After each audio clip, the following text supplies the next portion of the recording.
Undercover boss orders, Pancakes stops cold when he hears cook is paid under the table. 9:17 a.m. Morning sunlight filtered through the street trees, casting dappled patches on the sidewalk like watercolor stains. The glass door of New Dawn Calf Branch number 17 trembled slightly as a breeze passed by. Inside, the hum of the espresso machine blended with the familiar greetings exchanged between staff and regulars. At table number 4 by the window, a middle-aged man gently flipped through the menu, his eyes not lingering on any item for long. Michael Foster, 50 years old, wore a light gray shirt and a simple khaki jacket. He was blending in like any other stranger. No one in the calf knew he was the founder of this renowned calf chain, a coffee empire with over 200 branches across the east coast of the United States. He often visited branches unannounced, not to inspect, but to listen to the things financial reports never say. In front of him sat a plate of traditional pancakes, neatly stacked, drizzled with glossy maple syrup and melting butter on the edges. A cup of black coffee still steaming slightly remained untouched. He was about to lift his spoon when a quiet voice behind him made him freeze.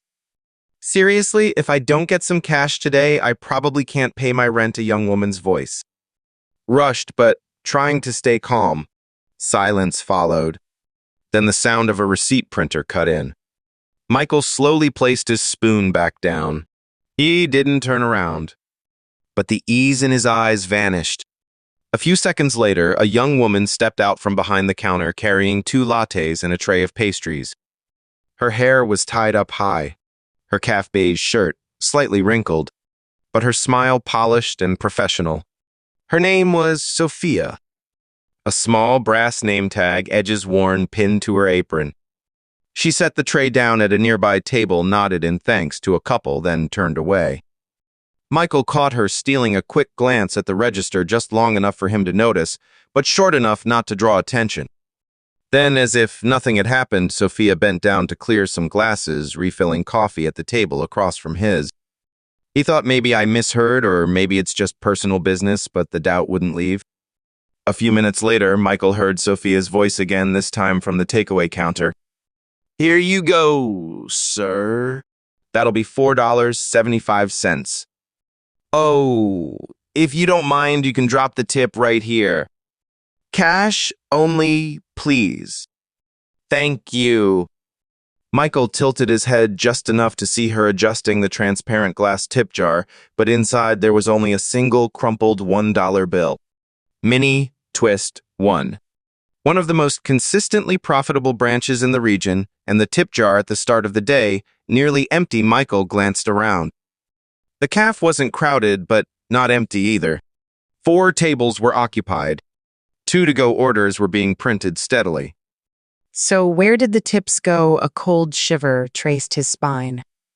He had seen this before 10 years ago at an old branch where a manager had been holding the tips for their own system of distribution. 1 minute later, Sophia passed by Michael's table again. She bent down to pick up a drop towel and dropped a white envelope from her apron pocket. Startled, she quickly picked it up and said softly, "Sorry, just an order slip."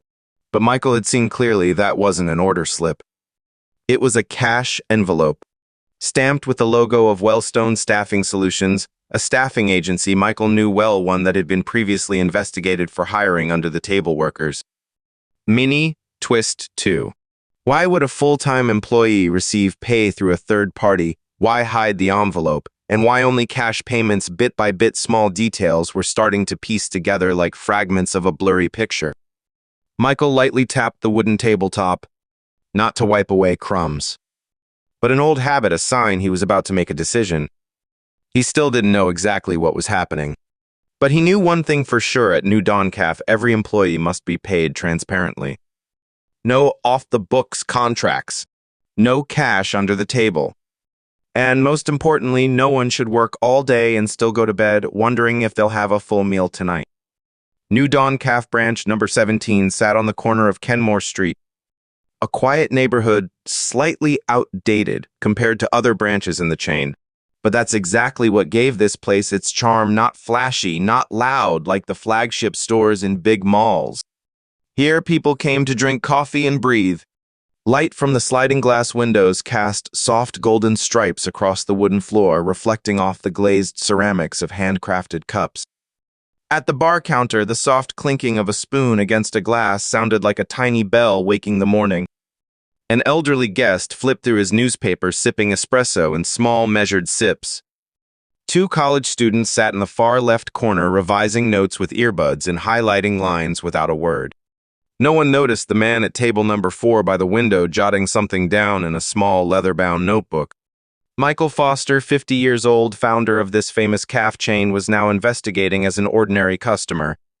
Today, he brought no assistant, no fancy car, no secretary with a reservation. Just himself. A dark khaki jacket, a faded baseball cap, and old round glasses. Simplicity was the only way to truly hear the truth. He ordered a pancake and a black coffee, the first item ever served at this branch 8 years ago on opening day. But this time, he didn't come to eat. He came to listen. The calf door opened. A light breeze carried the scent of freshly roasted coffee from the kitchen. Sophia came into view, 24 years old, lead server on the morning shift. Quick, efficient, polished. Her smile never left her face, but her eyes couldn't hide the dark circles of fatigue. She greeted guests in a gentle tone, then swiftly wiped up a coffee spill from a nearby table. Her movements were precise, like someone who had done this job long enough that it had become instinct, not thought. Michael noticed because he used to be a barista. He too had worked 10 hours straight with hands that moved without needing to look at the measuring cup. At the bar counter, Ben, the head cook, was slicing croissants. He looked about 30 tall with a thin beard. He hadn't spoken since Michael arrived. Whenever a guest asked about the menu, Ben would just nod or shake his head, his gaze dodging any questions about shift hours or wages. Michael noticed when a regular asked Ben, "Did you get home late yesterday?" Ben chuckled awkwardly but said nothing. Sophia glanced over her eyes, flashing a moment of concern. Michael shifted his focus to the checkout counter. A female guest was just leaving receipt in hand. She tried to hand Sophia a $5 tip directly, but was interrupted by a tall woman around 35 years old wearing a badge shift-led Teresa. "Ma'am, please just drop it into the shared tip jar. We split everything evenly at the end of the day." It sounded fair. But something was off. The tip jar still held only a few coins, even though customers had been coming and going all morning. Michael frowned slightly. He'd checked camera data from other locations. For a branch in this neighborhood, the average morning tip jar should hold at least $40. This one barely had $6. Michael saw Sophia counting a stack of tips under the counter, then quickly slipping it into her apron pocket, eyes darting around like someone afraid of being seen. The more he watched, the more things felt wrong. An elderly guest, thin with a gentle face, sat near the bar. Seeing Michael taking notes, he leaned over and whispered, "First time here, son. This place is good, but that waitress, she's had it rough. This whole month, I've only seen her eating the end of shift sandwich. Nothing else." Michael stopped writing. The end of shift sandwich staff were allowed to eat leftovers after closing. But if Sophia was relying on that regularly, was she saving every penny? Why, he knew the base salary structure at New Dawn. With her hours, Sophia should be able to make ends meet. So what was being hidden? Sophia returned to the counter to collect a takeout order. Michael clearly heard her whisper to the assistant cook as Teresa checked yesterday's tips, yet the other person replied softly, probably kept them again. These days, she just says, "We'll split later," and keeps it all. Could the tips be getting held back as a manager pooling them but not saying how they're actually shared? Michael scribbled a few more notes in his notebook. Sophia, signs of extreme saving receiving off the books cash. Teresa, shift lead controlling tips, interferes when customers try to tip individually.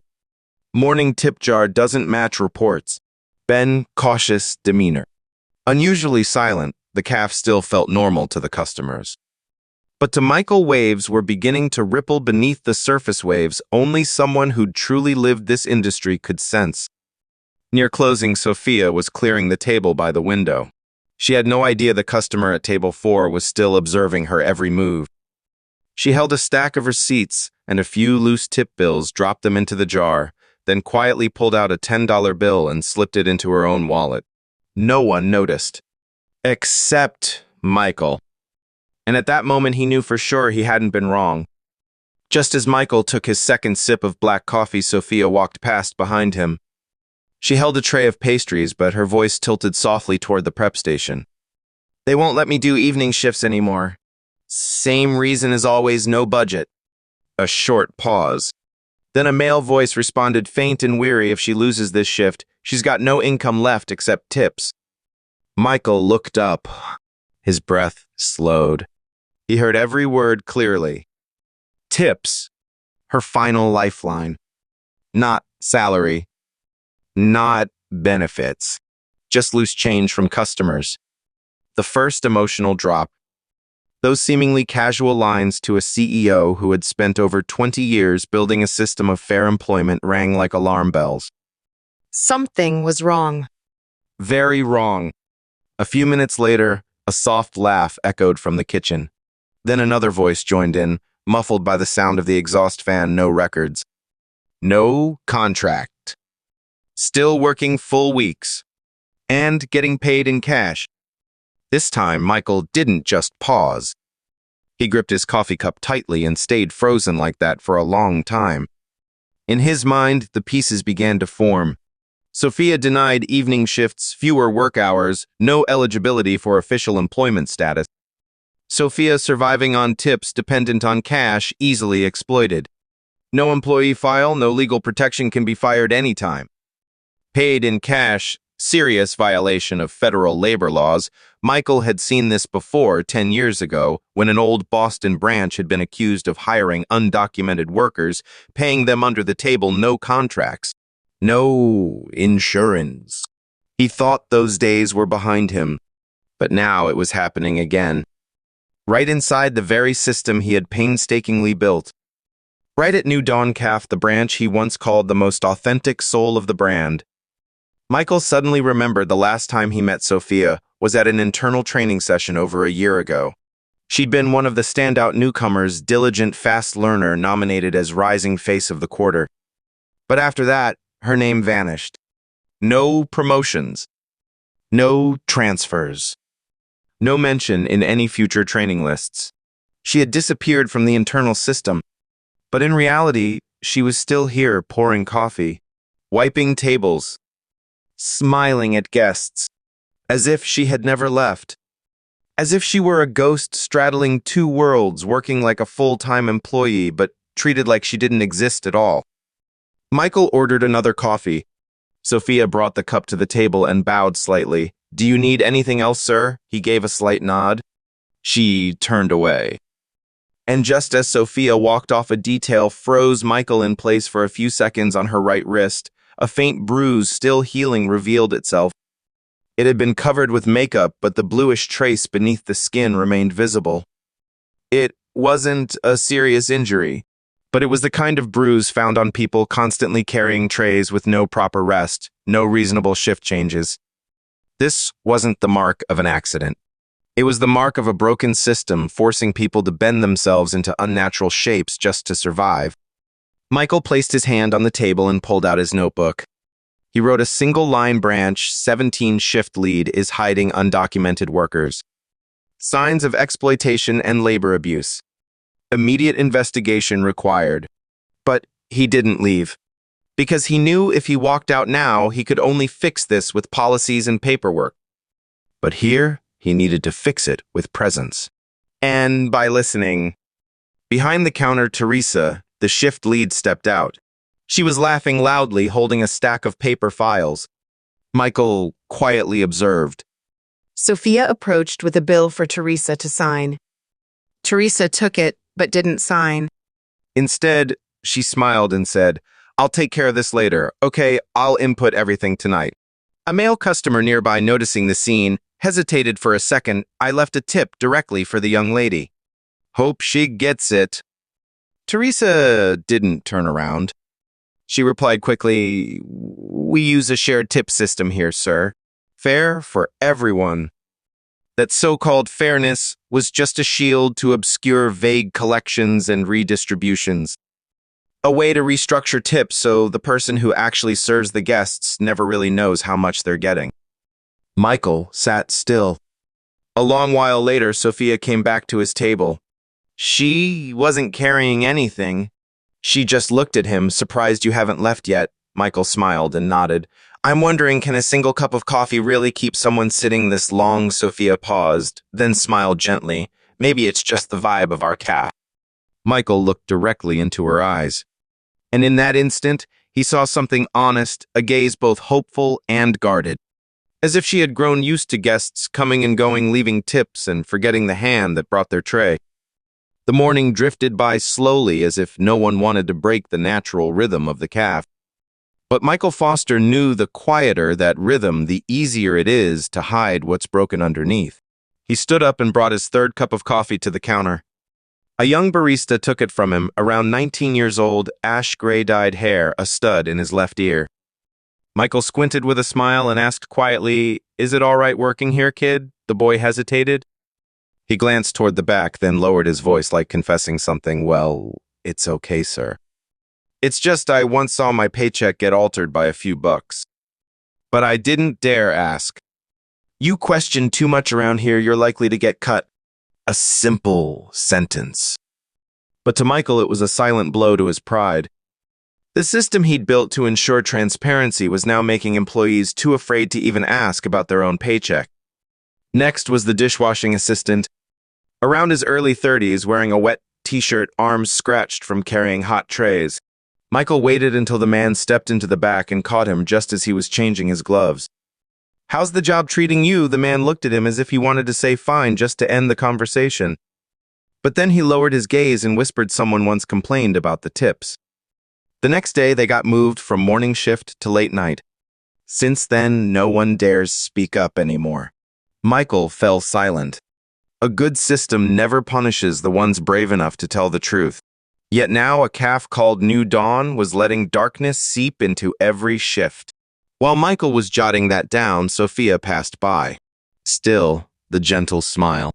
Still, the eyes that knew not to look too long at anything. He looked up, pretending to ask, "Busy morning?" She nodded, poured him some more water, then softly asked back, "Where are you from, sir? I don't recognize you." Michael smiled, keeping his tone light, just someone who likes finding old calf-s. Places where things don't feel so rushed. Sophia smiled. This time it was genuine but sad. "For me, I just hope I get enough hours. That's all. As long as I get to work, I'm okay." Michael said nothing. But he saw it clearly behind that "I'm okay" was a life barely held together by tips that couldn't even cover a proper dinner. Noon passed. The crowd thinned. The calf was no longer bustling, but it wasn't closing time yet either. Michael stood up and signaled to pay. Sophia stepped over, holding out the bill. "That'll be $7.85, sir." "You don't have to leave a tip. I'm not comfortable taking it directly." Michael simply nodded, pulled out the exact change from his wallet. Then out of old habit, he asked, "Do you live nearby?" Sophia paused, surprised, then gave a small nod. "Close enough. I walk. But this week, I'm not sure, might have to crash at a friend's." He thanked her and walked toward the door. But his heart slowed. That sentence wasn't a complaint. It was a silent cry for help. Someone trying to keep their dignity but slowly running out of ground to stand on. Michael didn't leave right away. He crossed the street, stood on the other side, pretending to admire the signboard in the sunlight. 6 minutes later, Sophia stepped outside. she thought no one was watching. In her hand was a pale yellow envelope. She opened it gently. A printed slip with fine text. Few bills. And handwritten card. "Thank you for the past week, W. SSI. Michael stared at those 3 letters. Wellstone Staffing Solutions. The same company once reported for hiring temporary labor bypassing contracts, avoiding insurance contributions. Sophia read the paper. Her eyes didn't blink, then suddenly turned away, leaning against the wooden railing. Her hand came up quickly, wiping away a single tear. Michael no longer needed confirmation. A system that was meant to protect was now silently pushing a young worker to cry alone after her shift. He pulled out his phone. Not to call, but to record the sounds of the calf closing the soft bell above the door, the weary footsteps, the rustle of an envelope like a silent report sent straight back to headquarters. Michael sat in his car for over 30 minutes after leaving New Dawn Calf that day. A gray SUV parked 3 blocks away. He didn't turn on the air conditioner. Didn't play music. Just opened his notes. Shift lead Teresa Albright employee suspected of being paid off the books Sophia Reyes red flags unclear tip distribution. Employee receiving pay through third party WSSA. He typed each word with 2 fingers, slow, steady, and without missing a single detail. Outside, the evening sun slanted across the old buildings like a perfect painting. But to Michael, the day had not ended beautifully. And tomorrow would not begin with pancakes or black coffee. 8:00 a.m. the next morning. No baseball cap. No dusty jacket. No disguises. Michael Foster, CEO and founder of New Dawn, walked into branch number 17 dressed in a dark suit and his classic wristwatch, the one he always wore when something important needed to be handled. No one was prepared. The branch manager hadn't been notified. Teresa, the shift lead, had just arrived and hadn't even put on her name tag. Sophia was wiping tables like any other morning. She turned and saw him froze for a moment, then quickly bowed her head. No one recognized him as yesterday's guest, but everyone knew he was the founder. Michael didn't say much. He asked all staff to gather in the closed section of the CAF. His voice was calm, firm, and without a single wasted word. We'll start the day with a short meeting. I need to speak about the tip distribution sheet and about one employee who's being paid in cash instead of through official payroll. No one moved. The air thickened as if someone had muted every sound in the room. Sophia stood quietly at the back. Teresa glanced over at her, her look no longer calm. One kitchen assistant whispered to another, "We're screwed, he knows." Michael turned to Teresa. "You're the shift lead here, correct?" Teresa swallowed, forcing a smile. "Yes, is there something I can help you with today?" Michael didn't smile. He pulled a stack of papers from his briefcase. These are snapshots of the last 3 weeks' shift schedule. There's at least one full-time worker not listed in the official records. He held up another sheet. This is a payout slip from Wellstone staffing a third-party agency not authorized to handle payroll for New Dawn's internal staff.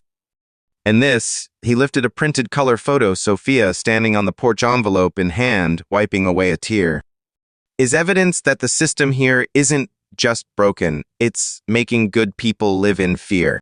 The entire team stood frozen. One staff member began to tear up.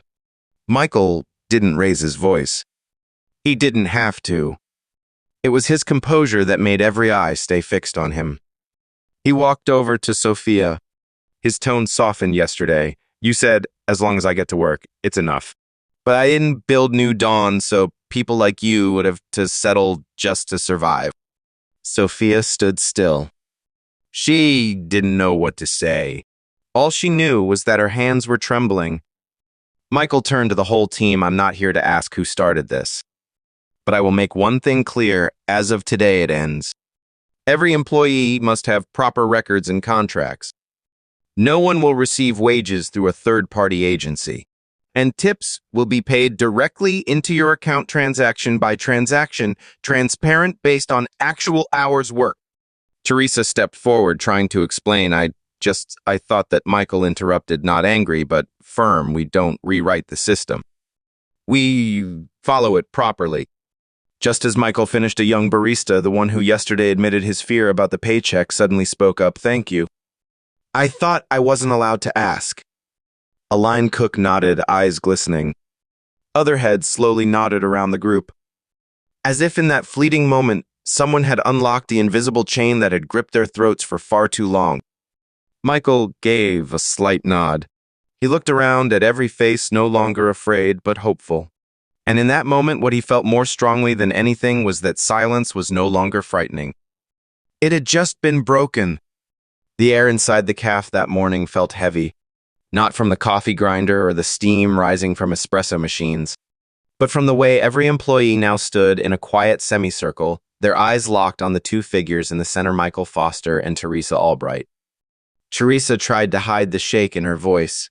She pressed her lips together, struggling to stay composed. It was Sophia's suggestion, Mr. Foster. She said she couldn't commit to full time, so I just tried to help. Michael didn't respond immediately. He calmly opened his briefcase, pulled out a stack of neatly clipped documents. The morning light shimmered across the smooth paper as if to highlight every printed word. Holding it up for all to see, his voice was calm but sharp like a blade cutting through lies. These are shift records that were altered for 3 consecutive weeks. The system files and HR logs do not match. He flipped to the next page. This is a photo from internal cameras, Sophia appearing at the CAF during the evening shift on Tuesday, Thursday, and Sunday. 6 hours each time. Unreported. No time logged. The group began to stir. Some whispered. Sophia stepped back as if trying to disappear into the cold tiles beneath her feet and the stairs around her. Michael wasn't done. He pulled out the final sheet, and this is a scanned cash transfer slip not routed through the official payroll system, sent from an account under the named A, which I assume stands for Teresa Albright. No one doubted anymore. The truth wasn't just spoken, it was laid out in full view, clear as the morning sun spilling through the CAF windows. Teresa fumbled, voice trembling. I didn't mean harm. I thought Sophia needed the job. I was afraid if I submitted her file, head office might reject it. Michael stared at her, not scolding, but his silence now carried more weight than any shouted reprimand. No one at New Dawn should have to bend the rules just to keep a job. And no one has the right to rewrite company policy by helping others in ways that benefit themselves. The words hit like a hammer on the wooden countertop, the same counter Sophia had cleaned just that morning. Michael turned to Sophia, and for the first time he asked her a question in front of everyone. Did you know you weren't part of the official payroll system? Sophia froze.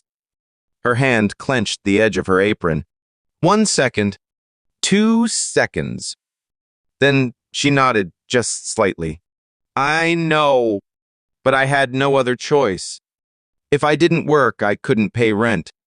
And if I applied officially, I was afraid they'd reject me because of missing paperwork from before her voice cracked on the final words.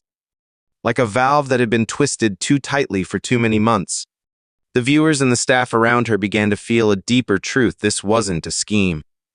It was a young woman forced to live between 2 impossible choices: to be forgotten or to be punished. Michael nodded slowly. He no longer looked at Teresa. He looked at Sophia, and with his eyes he told her, I hear you. Then he turned to the team. I've been to more than 200 branches. I've met the skilled, the struggling, the careless, and the willfully cruel. But I've never stood in a CAF where kindness became something you had to hide at the end of your shift. Silence. A young barista spoke up. I used to think this was just internal stuff. Nobody noticed. But now I see we left someone alone for too long. Michael turned, pulled out his personal tablet. He unlocked the screen showing the real-time reporting dashboard that only the CEO could access. He tapped a few times. A message appeared, Branch 17 status under review. Then he turned to the branch manager, who had remained quiet since the beginning. I'm placing the shift lead on 2-week suspension. I'll assign staff from headquarters to conduct a full review. Until then, I'll personally oversee the scheduling at this branch. The audience didn't just CEO expose someone. They witnessed immediate change, clear, firm, and without delay. Not just punishment, but rebuilding. Not just exposure, but protection for those who needed someone to stand by them. There was no more clinking of dishes, no drink orders, no espresso machines humming at the bar. The room had gone so quiet you could hear Sophia's uneven breaths, standing in the center surrounded by coworkers, and the truth now unveiled. Michael Foster didn't step forward like a powerful man fixing a problem. He stepped forward like a father seeing his child stumble inside a house he had built with his own hands. He placed a hand on Sophia's shoulder. His eyes were warm, not pitying, but full of acknowledgement. From now on, every hour you work will be fully recorded and by the book. and you'll never again have to live off stray tips to survive. You won't carry this alone, not at a place called New Dawn. Sophia broke down, not the quiet, restrained tears from yesterday behind the empty porch. These were tears allowed to fall in the presence of compassion in a room that at last knew how to listen. Michael turned to the whole staff. He stood tall, his gaze sweeping across every face from the young barista to the older cook gripping a colleague's hand. I didn't create New Dawn to make it the biggest calf chain. I built it so that even the smallest place could hold on to its humanity. And in this place, no one is allowed to forget the people fighting every day just to stay afloat. Suddenly, everything became clear. This wasn't about money. This wasn't about payroll sheets. It was about what happens when someone in power chooses to stand on the side of what's right. That very afternoon, Michael summoned the regional management team and issued a system-wide update with immediate effect. Shift leads suspended pending formal investigation. Sophia granted a full-time contract with back pay for the last 3 weeks. All employees must have proper contracts, no exceptions. Tip distribution policy reinstated, transparent per transaction. Staff name printed on each receipt. Updated in real time. Weekly direct deposit payroll with full statement breakdowns. No waiting. No delays. On the New Dawn internal app, employees at Branch 17 saw for the first time a tip tracking section appear online, each person tagged with an individual ID code. And during the end of day, meeting, a live notification popped up: Sophia Reyes, official employee, IDND 317A. Sophia sat at the window table, the very spot where Michael had sat the morning before. She held the employment contract in her hands, Still in disbelief. but this time the tears were not from helplessness, but from finally being seen. Being acknowledged. Another employee approached quietly, gently handed her a cup of hot chocolate and whispered, "Welcome back, this time for real." Michael stepped out the cafe's front door. The morning sun spilled across the street, casting long reflections across the damp sidewalk. Sunlight clung to the edge of his coat, to the worn rim of his vintage wristwatch, like a marker of light, not from the sky, but from the human heart. Behind him, for the first time that day, a round of applause broke out. Not from customers, but from the very people who had once been left in silence. No one shouted his name. No one threw flowers. But each clap, quiet, steady, sincere, was the clearest proof that a leader had chosen to do the right thing at the moment it mattered most. Michael paused on the last step. He turned back. Through the glass, he saw Sophia now smiling unforced, her eyes brighter than the calf lights behind the counter. A small group of employees gathered around the menu board, adjusting items together. Michael let out a breath, not from relief, but because he knew everything had just begun the right way. A plate of pancakes doesn't build a brand, but how you pay the person who makes them absolutely can.